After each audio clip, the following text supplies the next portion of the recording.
Resume, whatever it is. Sitten mennään katsomaan Schwarzwaldin alueen todellista erikoisuutta, nimittäin käkikelloja. Käkikelloja valmistetaan täällä paljon ja johtava valmistaja on Rombach Haas. Ja Rombachin verstaaseen ja myymälään astumme nyt sisään. So yeah, welcome to Rombach Haas. I myself, I'm Ingolf Haas, fourth generation owner. We are founded in 1894, so 121 years old, the company. I'm a little less old. Yeah. And it's today still, it's the most famous worldwide, the most famous product made in Germany. So Schonach, where you here, is definitely the center of the timber industry. It's the same with the bellows. The bellows are made right behind that house over there. It's the only company who is making cuckoo clock bellows worldwide. So yeah, Schonach is the center. You are here, or we are here in the center of Schonach. So it's the center of the center. Yeah.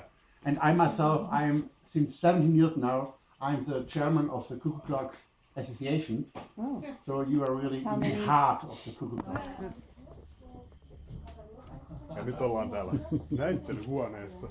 Siis tää on aivan uskomaton paikka. Siis kattokaa miten paljon näitä käkikelloja täällä on. Cute. Well, this one is a very good selling. It still has a traditional feeling, but also a kind of modern looking. This is also the reproduction of 1865 around. Very high-end carving. And this here, yeah, this is the owl clock. So this is not a cuckoo anymore. The sound is different. So an owl is coming out, even an owl with the hands. On kyllä erityisen hämmästyttäviä noin modernit käkikellot. Olisitko arvannut, että on olemassa vaaleanpunaisia käkikelloja? Nykymyynnistä jopa 80% on näitä moderneja käkikelloja, mutta niiden rinnalla myös näiden perinteisten käkikellojen menekki on kasvanut.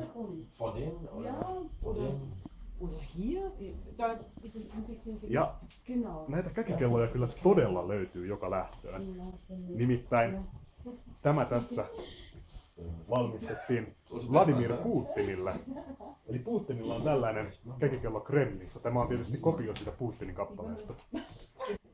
Mä en tiennyt käkikelloista oikeastaan yhtään mitään ennen kuin mä tulin tänne. Nyt mä tiedän aika paljon enemmän.